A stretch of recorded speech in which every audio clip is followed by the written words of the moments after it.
Ele nos quer dar seu divinal amor.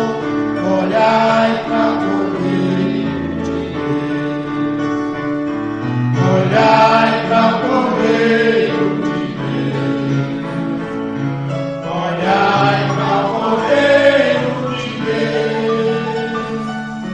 Porque só Ele nos pode salvar. Olhai para o Cordeiro de Deus. Se na vossa cena sombras vem cair, olhai para o Cordeiro de Deus. Ele com sua graça tudo quer suprir. Olhai para o Cordeiro de Deus. Olhai para o Cordeiro de Deus. Olhai para o Cordeiro de Deus. Porque só Ele nos pode salvar. Olhai para o Cordeiro de Deus. Amém. Louvado seja Deus.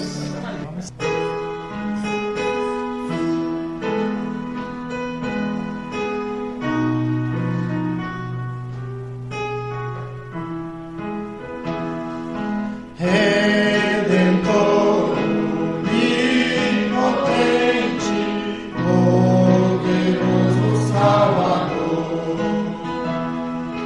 advogado onisciente, é Jesus meu Salvador. Ó amante da minha alma, tu és tudo para mim, tudo quanto eu careço, acho Jesus só em ti. Abrigo sempre quero para todo pecador. Refúgio sempre aberto, é Jesus meu Salvador.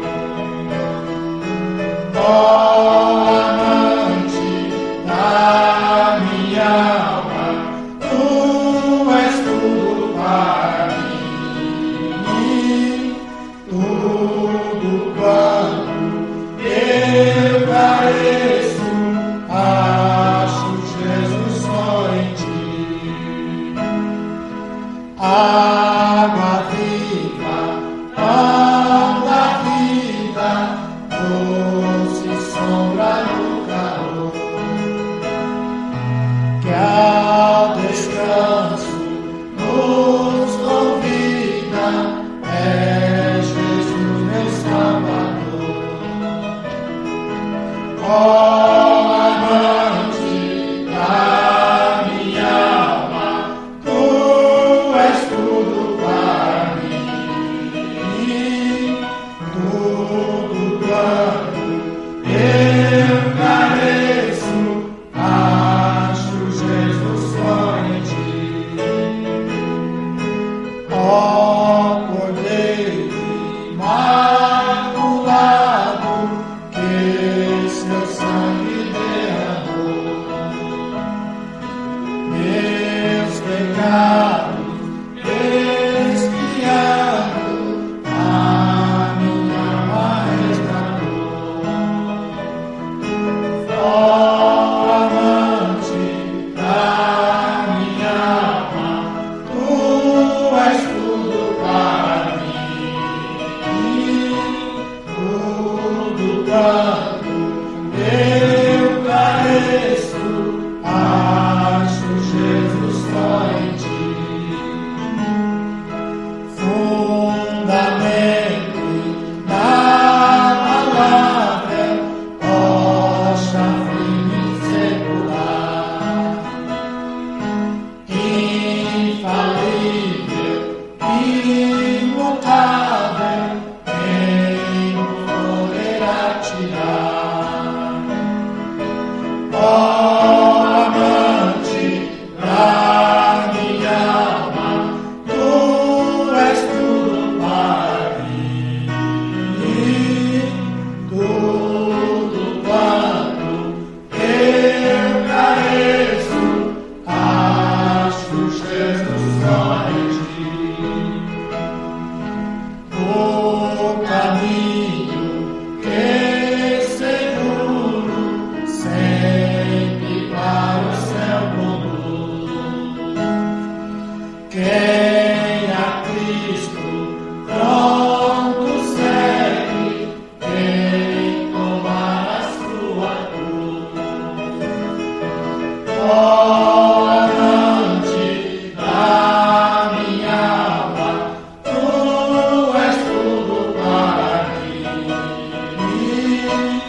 tudo dado, eu careço, acho Jesus só em ti.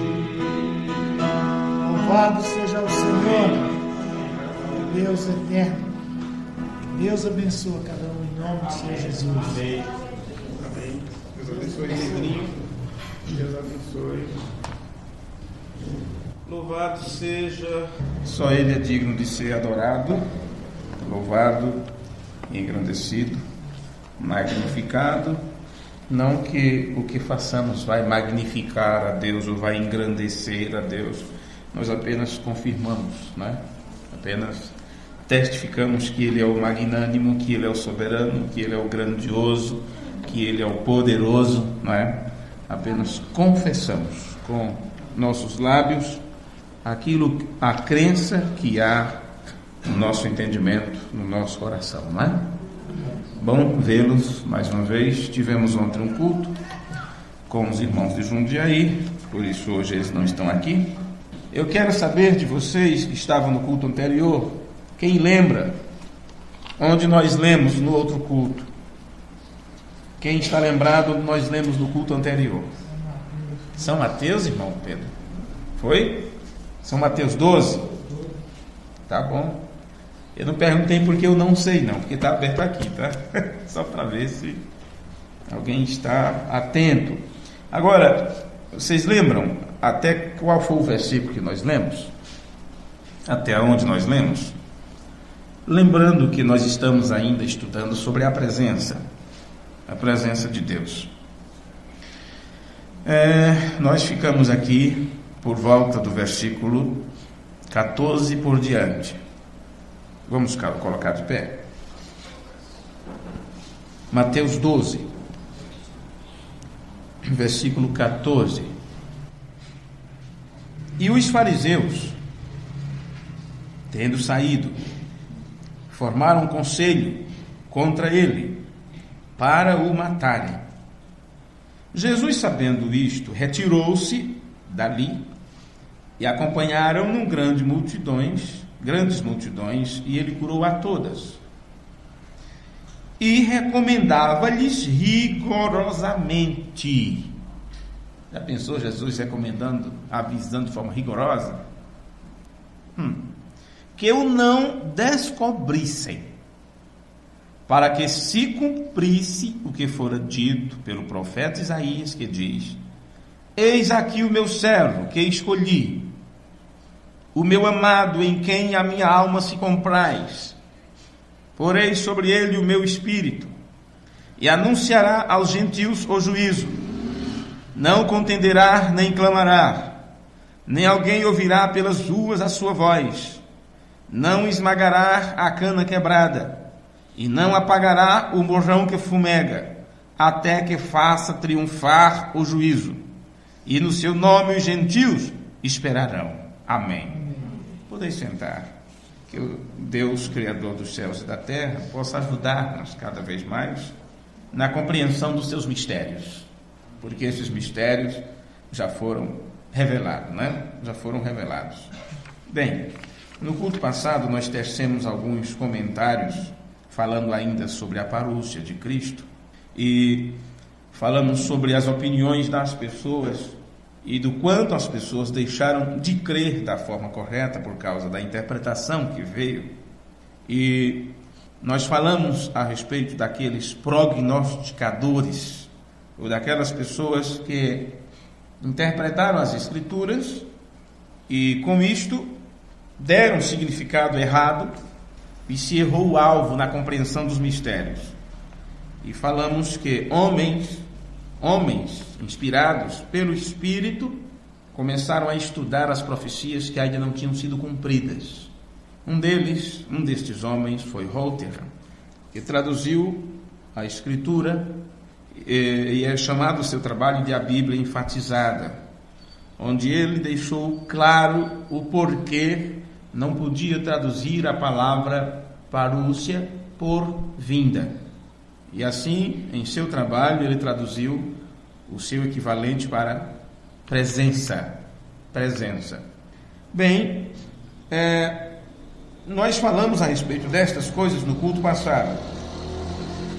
E neste culto eu quero tecer alguns comentários, usando também algumas palavras do reverendo Liveio, onde ele faz algumas considerações no seu sermão, Esta Geração, a respeito desta escritura de Mateus 12.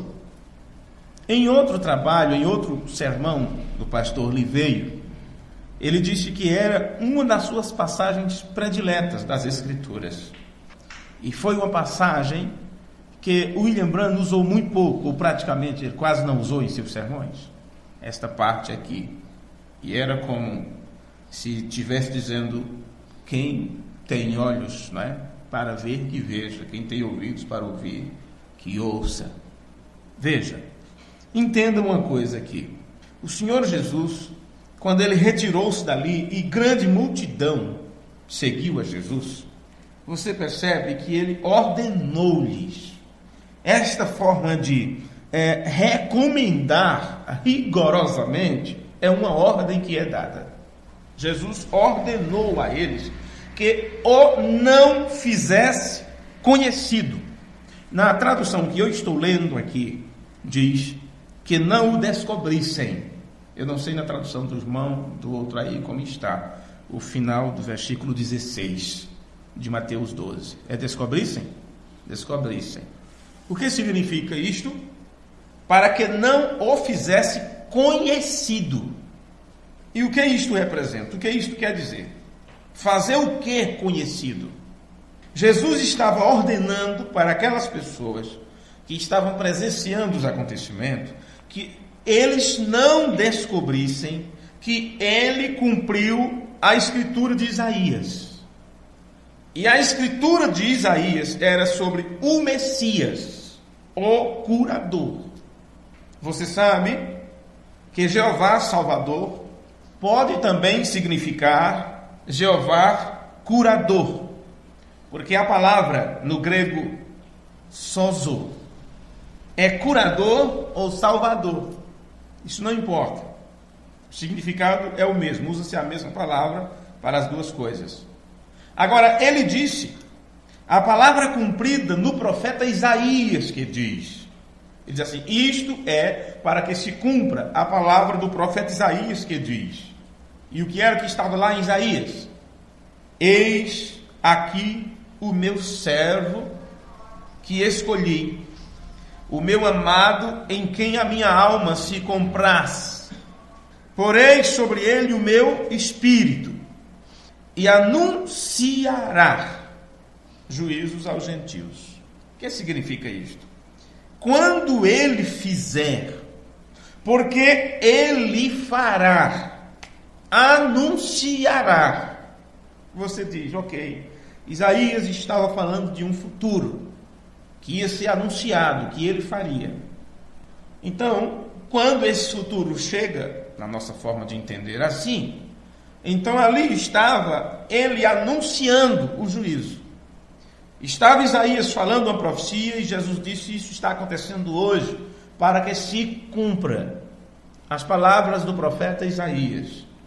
E então, as palavras do profeta Isaías mostravam que este servo anunciará juízo. Agora, quando você pega a explicação de que todo o Novo Testamento fala desta hora, você então vai ter que entender também que é nesta hora que o juízo é anunciado, e não naquele tempo. São profecias com sentidos duplos, ou com longos períodos de tempos para o seu total cumprimento. Ou uma parte dela se cumpre aqui e outra parte se cumpre centenas, milhares, podemos dizer assim, de anos depois.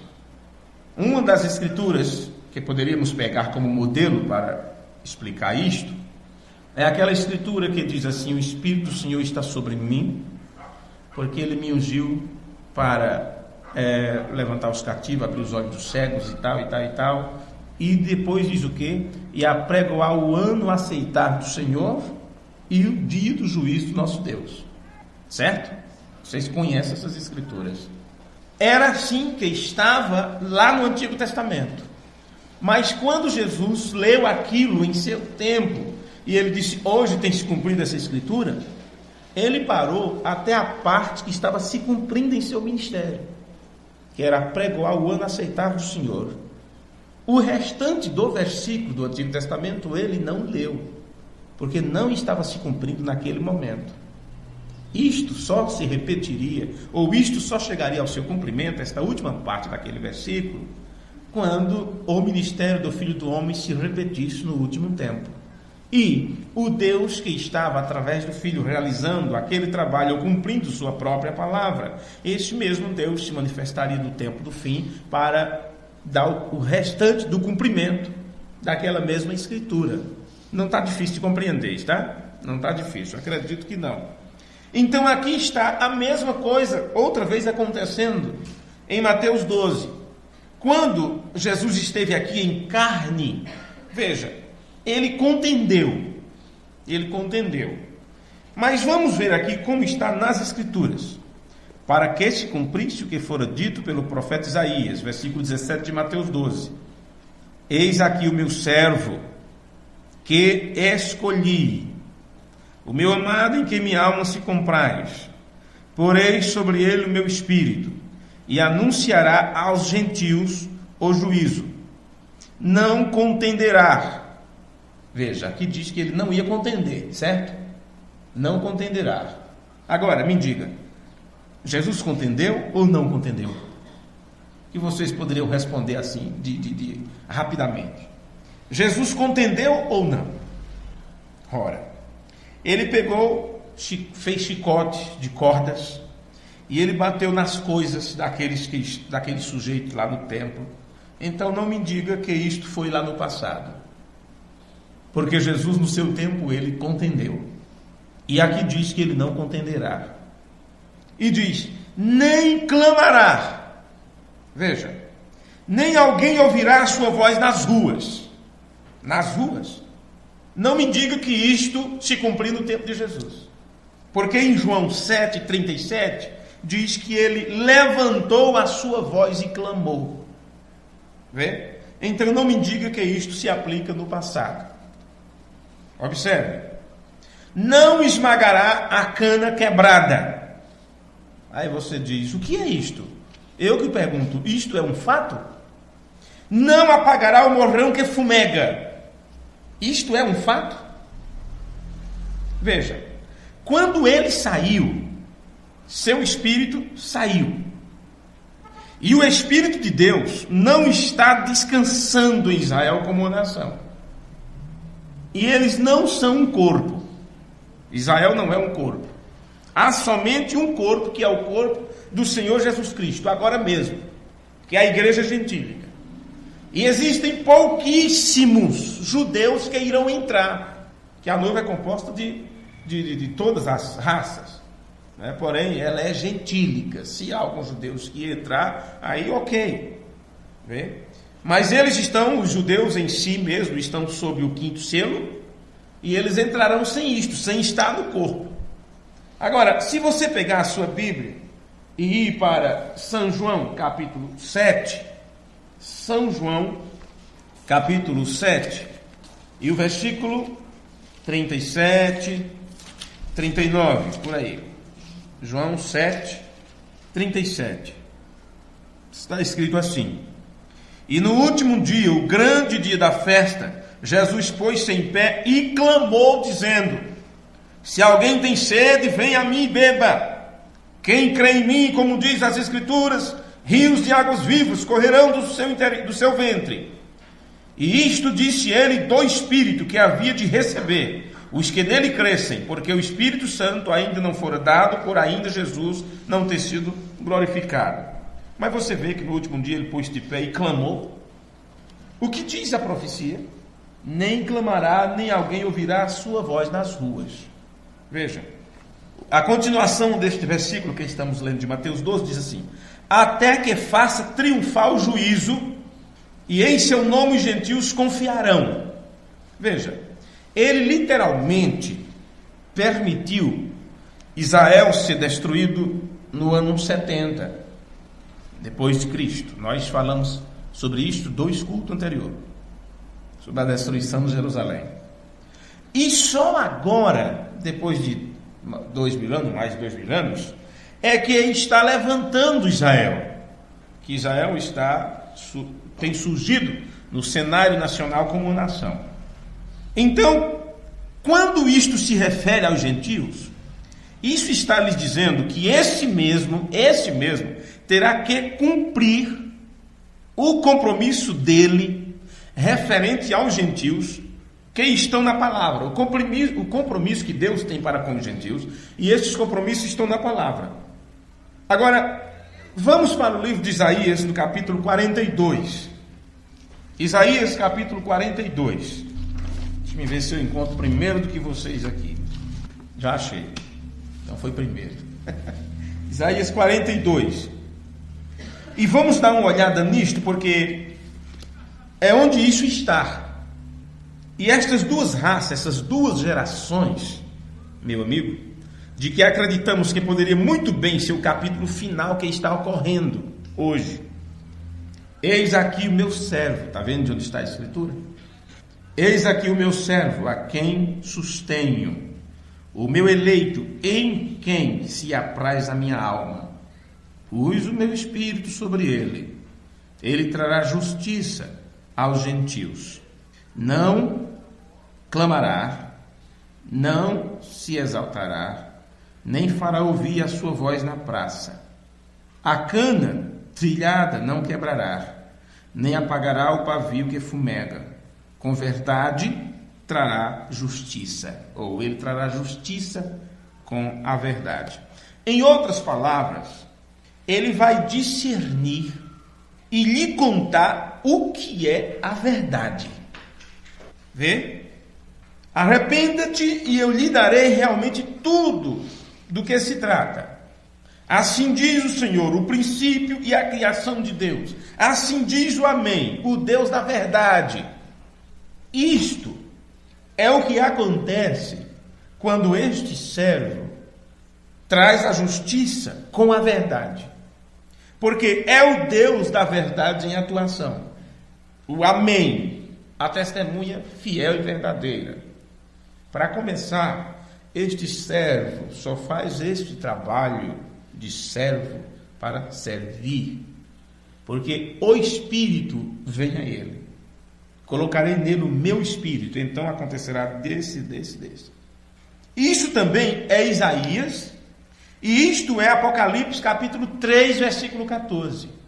Estas escrituras estão juntas. Elas tratam do mesmo tema.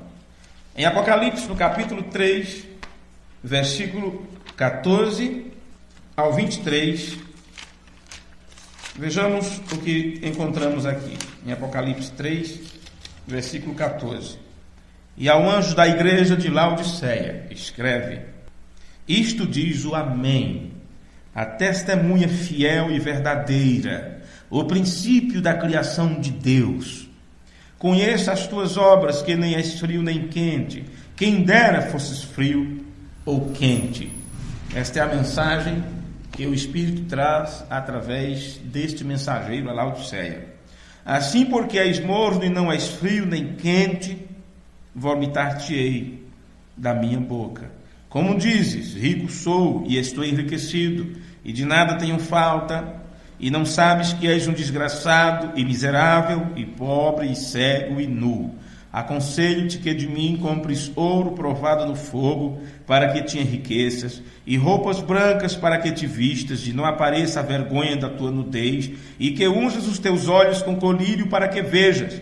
Eu repreendo e castigo a todos quanto amo. Sê, pois, zeloso e arrepende-te. Porque lembre-se que neste tema sobre a parúcia, nós levamos vocês para o início da pregação de João Batista, que era arrependimento, porque o reino de Deus estava próximo. A continuidade através de Jesus Cristo, arrependei-vos e crede no Evangelho, e assim sucessivamente. E isto repete no final outra vez. A mensagem é arrependimento.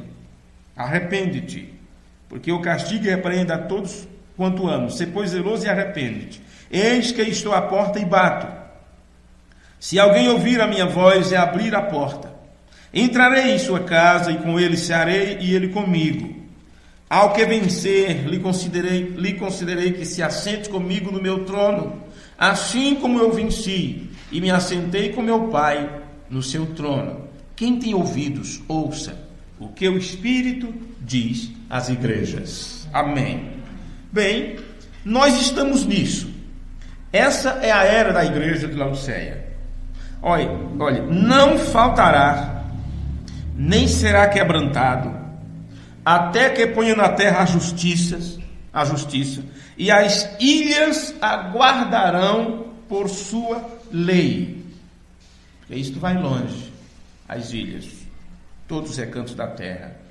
As pessoas vão ter que esperar por sua palavra a restauração, da qual ninguém crê, exceto nós. Ninguém crê nesta restauração, a não ser aqueles que ouviram a voz deste servo do Senhor. Eis, nós já temos a palavra, aleluia, nós já temos a interpretação, é o que eles dizem. Como então que os sujeitos inteligentes não podem entender, como podem? O que o que estamos falando, o que temos lhes contado. Vamos para Mateus 24, versículo 1 ao 3. O que acontece que as pessoas não conseguem entender aqui? Porque estas pessoas inteligentes deixaram passar este tão grandioso tema, tão grandioso assunto. Mateus 24, 1 ao 3. E quando Jesus ia saindo do templo, aproximaram-se dele os seus discípulos, para lhes mostrarem a estrutura do templo. Jesus, porém, lhes disse: não vedes tudo isto? Em verdade vos digo que não ficará aqui pedra sobre pedra que não seja derrubada. E estando assentado no Monte das Oliveiras, chegaram-se a ele os seus discípulos em particular, dizendo: dize-nos quando serão estas coisas, e que sinal haverá da tua vinda e do fim do mundo. Então eles pegaram isto bem lá embaixo, na estrada, em algum lugar. Qual é o sinal de que você está assumindo o controle? Eles ouviram alguma coisa, Jesus falando do reino, que seria estabelecido. Qual é o sinal de que você está assumindo o controle? Nós sabemos que você está aqui. Dê-me um sinal, me fale sobre isso. Eles perguntaram a Jesus. Como pode as pessoas inteligentes deste mundo com relação às Escrituras deixaram passar este fato tão importante quando eles perguntaram sobre a parúcia de Cristo e levaram isto para a segunda vinda literal? Não dá para você entender como. Assim diz o Senhor, que é Deus, o Senhor, que criou os céus e os expandiu, e estendeu a terra e tudo quanto produz, que dá a respiração ao povo que nele está, e o espírito aos que andam nela. Eu, o Senhor, te chamei em justiça, e te tomarei pela mão, e te guardarei, e te darei por aliança do povo, e para a luz dos gentios. Talvez você continue lendo em Mateus, não é? Mas a nossa escritura principal foi Mateus 12 e Isaías 42. Então é nesta parte que eu li agora. O que ele estava dizendo? Depois que ele diz: colocarei nele o meu espírito, não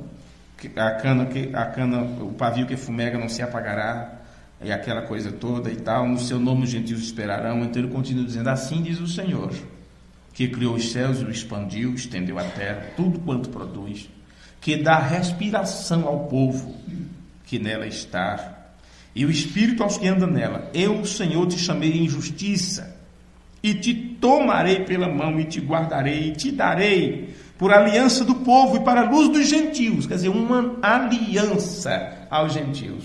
Em outras palavras, ele cumprirá as suas obrigações com os gentios de acordo com Deus.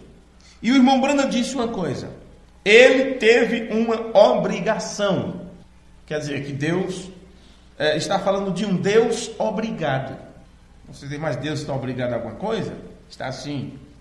Ele está obrigado para com a sua palavra, para cumprir. Se eu velo por minha palavra para cumprir, ele não pode quebrar sua própria palavra e continuar sendo Deus. não senhores.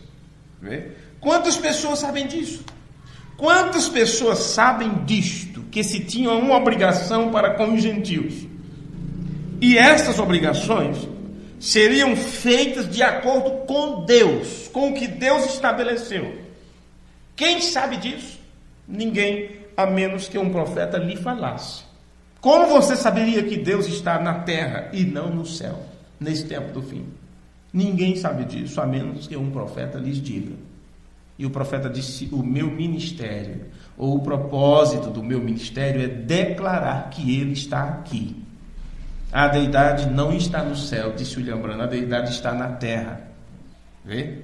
Agora veja, a profecia lá de Isaías: para abrir os olhos dos cegos, para tirar da prisão os presos, e do cárcere os que jazem em trevas.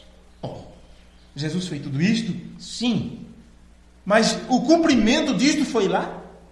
Jesus disse: vocês viram os sinais que eu fiz, ou que foi realizado através de mim? Maiores que estes o farão. Ele não disse isto? Agora veja, lembre-se, isto é na última vigília. E lá em Jesus não foi a última vigília, a coisa estava começando. À meia-noite vem o grito: eis o noivo. E eles então começam a sair. Os prisioneiros da organização, seja ela qual for, prisioneiro. Todos ensinam que se o Filho vos libertar, verdadeiramente sereis livres. Mas eles foram libertos como? Eles ficam presos numa gaiola denominacional. Não podem fugir do limite estabelecido por sua organização religiosa. E por isso eles continuam em trevas. Eles continuam aprisionados. Mas este pacto que Deus tinha com os gentios, e ele cumpriria no tempo do fim, no período da 7ª vigília, e à meia-noite houve um clamor: eis o noivo, saí ao encontro. Você sabe que durante as vigílias, ou durante as dispensações ou as eras da igreja, foi dito que todas dormiram, toscanejaram todas e adormeceram. E à meia-noite houve-se o clamor: eis o noivo, sai ao encontro. Isto é na última vigília. Vê? Para quê? Começa a libertação e as pessoas começam a sair. Os prisioneiros da organização, prisioneiros dos credos e dos dogmas, estão saindo da Babilônia. Retirai-vos dela, povo meu. Como está em Apocalipse capítulo 18, versículo 4. Sai dela, povo meu, para que não sejas participante dos seus pecados. E a Bíblia diz: você é pobre. Eu não tenho que sair, estou muito bem aqui, eu sou rico, nós temos tudo. Olha a nossa igreja, olha a nossa organização.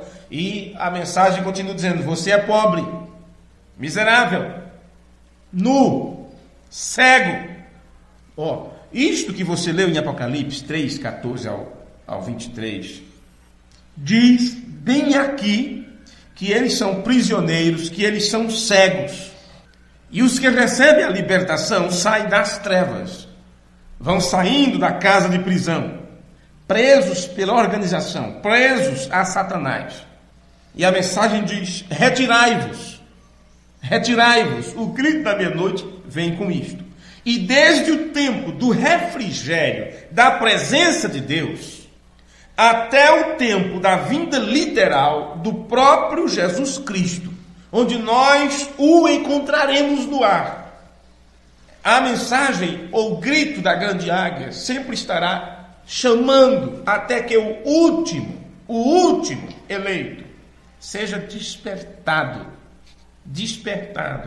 para poder amadurecer diante da presença do sol, da presença do Deus Todo-Poderoso, daquele que veio com a sua luz, com o seu rosto brilhante como o sol. É assim que ele se apresenta em Apocalipse 10. Rosto brilhante como o sol, olhos como chamas de fogo.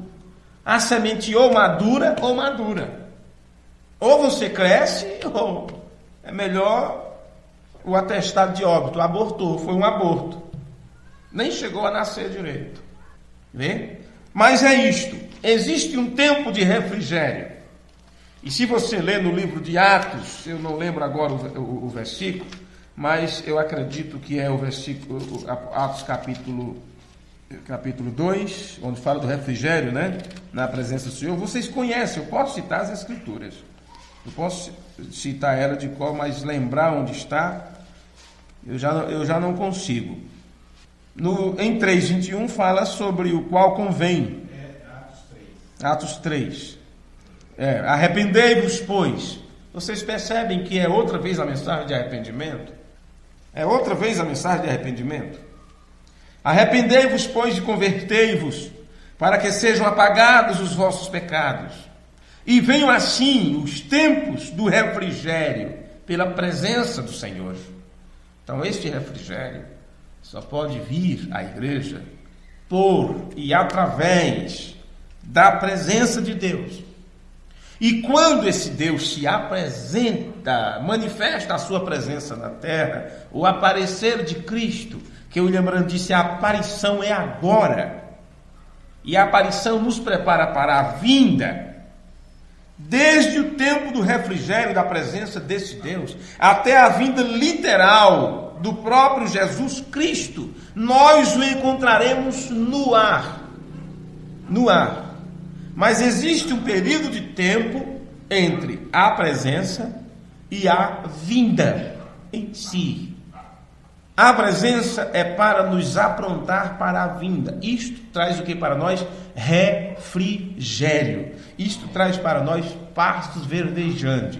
Isto traz para nós águas tranquilas. O que isso significa? Uma vez que você entra pela porta, uma vez que você entra através da palavra de Deus, de Jesus Cristo, a palavra de Deus manifesta, revelada, entra e encontra pastagem. Agora, uma vez que você come um pasto verdejante, uma vez que você bebe mansamente das águas tranquilas, o que você quer depois disso? Descanso. Procurar uma sombra, procurar uma sombra e descansar. A presença de Deus traz este refrigério. William Branham disse que o 7º selo traz descanso. Houve descanso debaixo do 7º selo. Porque a igreja reconhece que o Deus, que é o seu Criador, a sua grande fonte da vida, se apresenta trazendo segurança, dizendo: você é meu filho, você é minha filha. O que eu tenho para você, a minha palavra, está aqui para você comer. Quer viver? Quer minha vida? Quer a vida que emana do Espírito? Então você tem que se alimentar da palavra. Não é só de pão, é de toda palavra que sai da boca de Deus. Por isto que este anjo forte traz é o livrinho e dá para ser comido, para você comer, para que você se nutra-te de mim, para que você se alimente, beba desta água da vida e vá para a sombra do Espírito, a sombra do Onipotente, descansar. Acabou a procura, acabou a correria, acabou a preocupação. Você não anda mais se batendo, procurando isso, procurando aquilo. Você já encontrou o que procurava. Paulo diz: quando vier o que é perfeito, o que é em parte será aniquilado. O que é perfeito tem vindo. O que é perfeito é Deus mesmo. E temos uma mensagem vindicada por um profeta, vindicado pelo próprio Deus, que nos testifica que esse Deus perfeito está aqui conosco para nos conduzir ao milênio. Para nos conduzir ao milênio. Há uma restauração da palavra de todos os profetas. E você observa que Moisés é omitido. O caso aqui é Samuel. E o irmão Branham moldou completamente como exemplo tudo que ele disse em Samuel. Ele não é que mudou, ele moldou. Veja, o irmão Branham moldou completamente como um exemplo tudo o que ele disse, o que foi dito lá em Samuel. Observe as palavras de Samuel, quando o povo estava rejeitando o ministério de Deus através dele, como rei, sacerdote e profeta, iluminando, intercedendo e reinando. As 3 coisas Deus fazia através de Samuel: reinava, intercedia e iluminava. Rei, sacerdote e profeta. E o povo disse: não queremos um rei como as outras nações. E Samuel ficou triste, porque o que Deus estava fazendo através dele não estava sendo suficiente para o povo. E então Samuel começou a questionar o povo, dizendo: quando alguma vez eu lhe menti? Nunca. Quando alguma vez tomei o seu dinheiro? Nunca. Quando alguma vez eu lhe contei algo que não aconteceu? Estas mesmas coisas, dita por Samuel, William Branham se pôs de pé durante todo o seu ministério e repetia a mesma coisa para o povo. Vocês recordam disso nos sermões? Quando? Quando foi que eu falei algo que não se cumpriu? Quando foi que eu lhes menti alguma vez? Quando foi que eu lhe contei alguma coisa que isso não chegou a suceder? Então, como Samuel, ele somente tinha que ter a vindicação de que ele conhecia a palavra e a lei de Deus que já existia. William Branham, recorrendo de volta ao apóstolo Paulo, ele pregou a mesma mensagem que Paulo pregou. E ele provou que ele tinha a mesma palavra, da mesma forma que Samuel fez com a lei de Moisés. Do mesmo jeito. Apenas mantenha-se os fios endireitados aí, meus amigos. Irmãos e irmãs. Quando se trata da palavra de Deus, você não pode sair da linha. Você tem que seguir a linha correta. Veja esta escritura. Eu sou o Senhor, este é o meu nome. A minha glória, pois a outro não darei, nem o meu louvor às imagens de escultura. Já pensou como fica a Igreja Católica diante disso? E também os protestantes fazendo a mesma coisa? Eis que as primeiras coisas já se cumpriram, e novas coisas eu vos anuncio. Antes que venha a luz, vô-las direi. Cantai ao Senhor um cântico novo. E assim por diante. São coisas que você encontra na sua Bíblia. Então você vai descobrir que quando você começa isto, lendo essas profecias de Isaías, ele vai te levar direto, chegará direto ao assunto sobre o milênio. Direto às coisas grandiosas e profundas do Deus Todo-Poderoso. E agora aqui está o que o irmão Branham disse, para nós concluirmos. Aqui está o que o irmão Branham disse, que estava em Mateus 4, o qual nós também lemos em Mateus 12. E você notará que é categoricamente para os gentios. Assim, Cristo deve aparecer, e essa é a verdadeira aparição, um trabalho realizado pelo próprio Deus aqui na terra. Ele teria que aparecer aos gentios, porque os judeus foram cegos, foram cegados e foram postos de lado. E você não pode se esquecer, o que ele deu para Israel foi o sinal do profeta Jonas. O sinal de Jonas. Ele disse: como Jonas esteve 3 dias e 3 noites na barriga da baleia, no ventre do grande peixe, o Filho do Homem esteve, lá no passado, 3 dias, não é? Ou 3 noites, dentro do coração da terra, ou no seio da terra.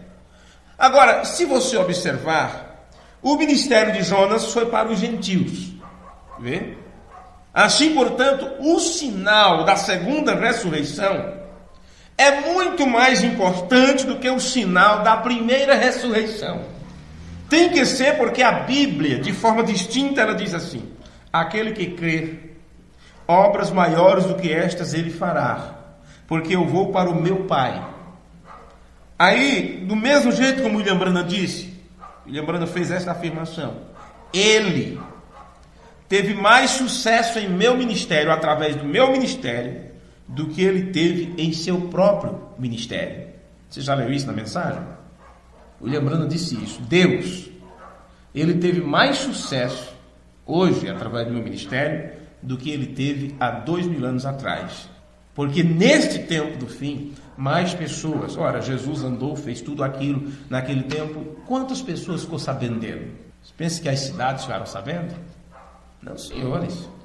Daqui a pouco, quando surgiu a notícia, o que é que aconteceu em Jerusalém? Que se disseram que um rebuliço, um sedicioso lá, um revoltoso, estava querendo dizer que era o rei de Israel e mandaram matar. Ah, aí acontece direto. É assim. Que não foi longe, não. A notícia não se espalhou assim, não. Os discípulos que tiveram que levar a história, contar para eles a história de Jesus de Nazaré. Mas como um homem?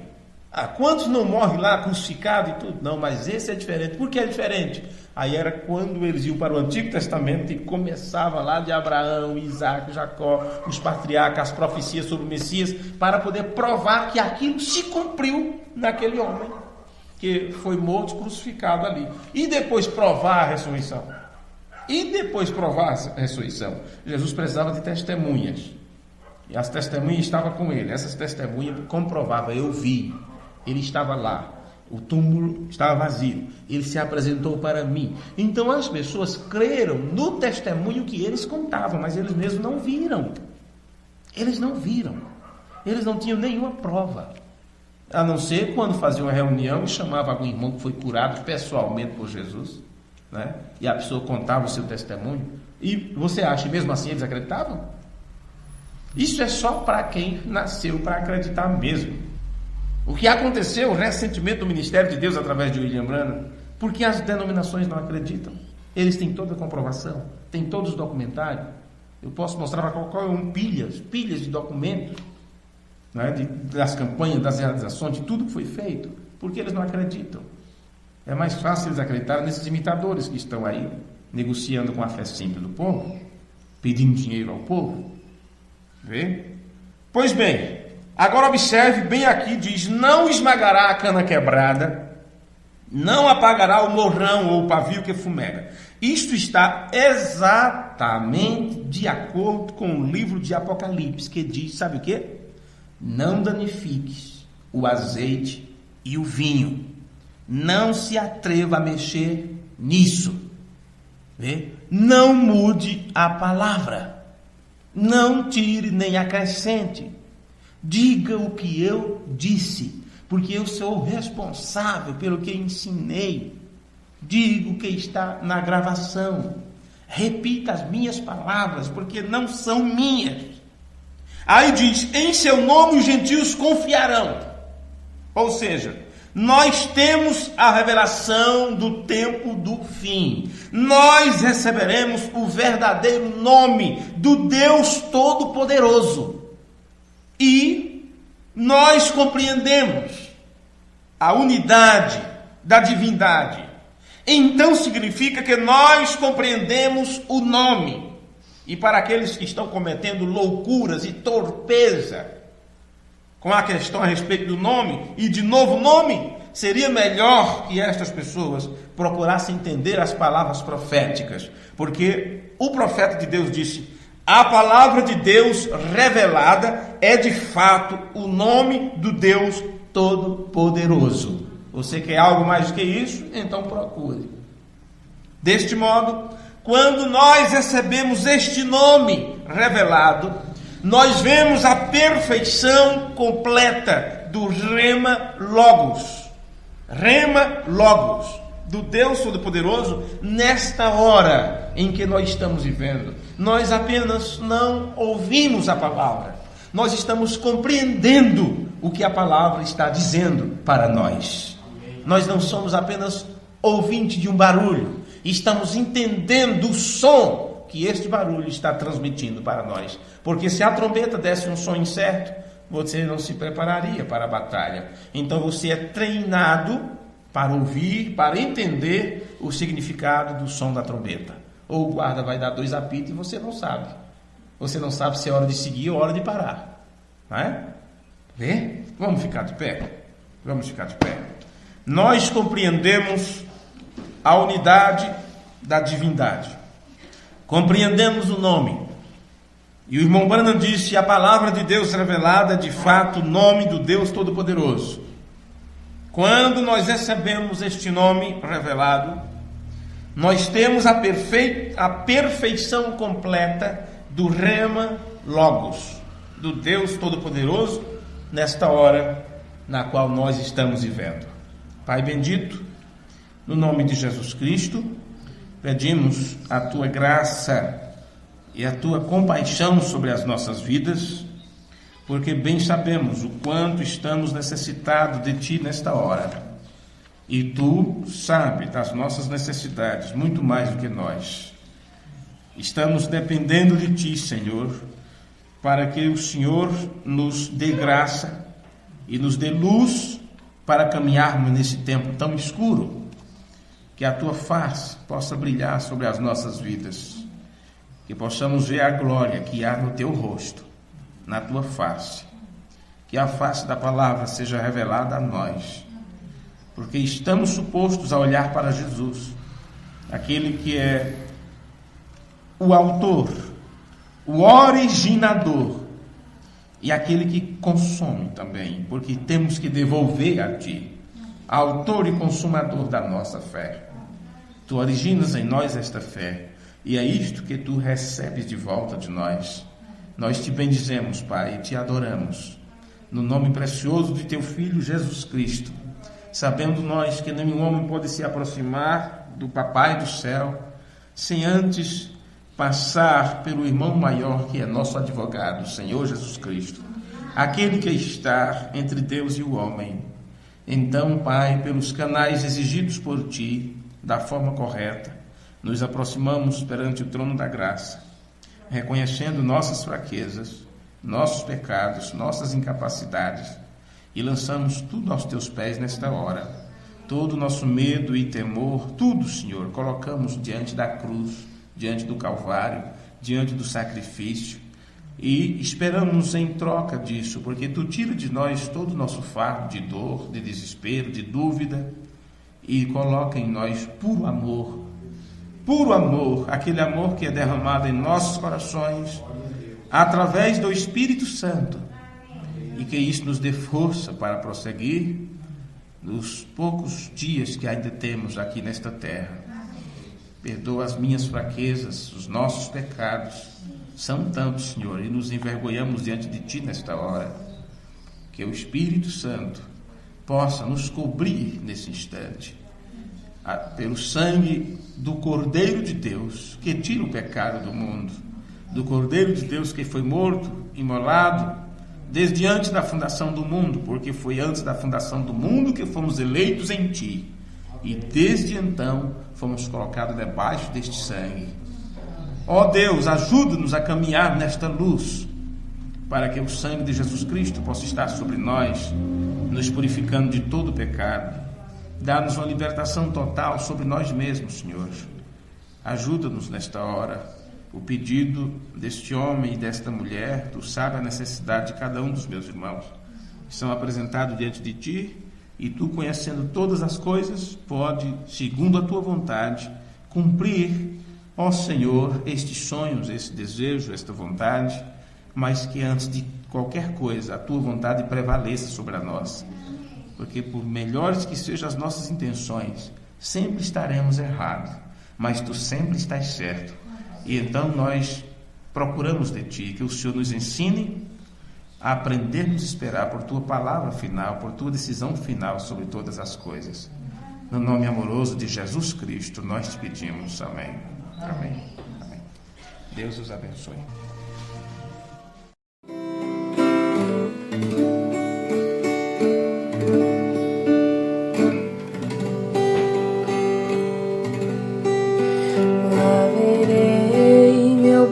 Pastor, com seus anjos que esplendor, lá verei meu Senhor a me abraçar. Pegarei em sua mão, sentirei tua unção, seu amor a refletir entre os irmãos. Sentirei o teu poder tão perto.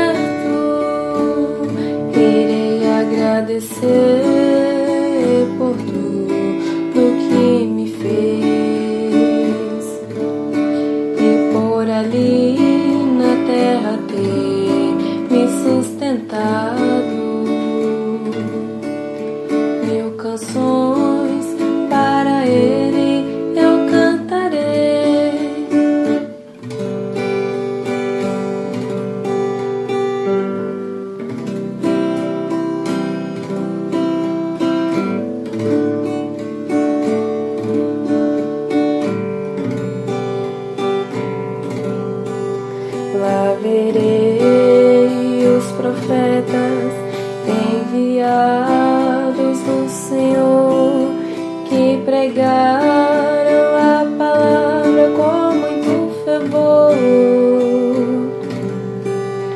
e aqueles que aceitaram e viveram a palavra, estaremos todos juntos para um só louvor.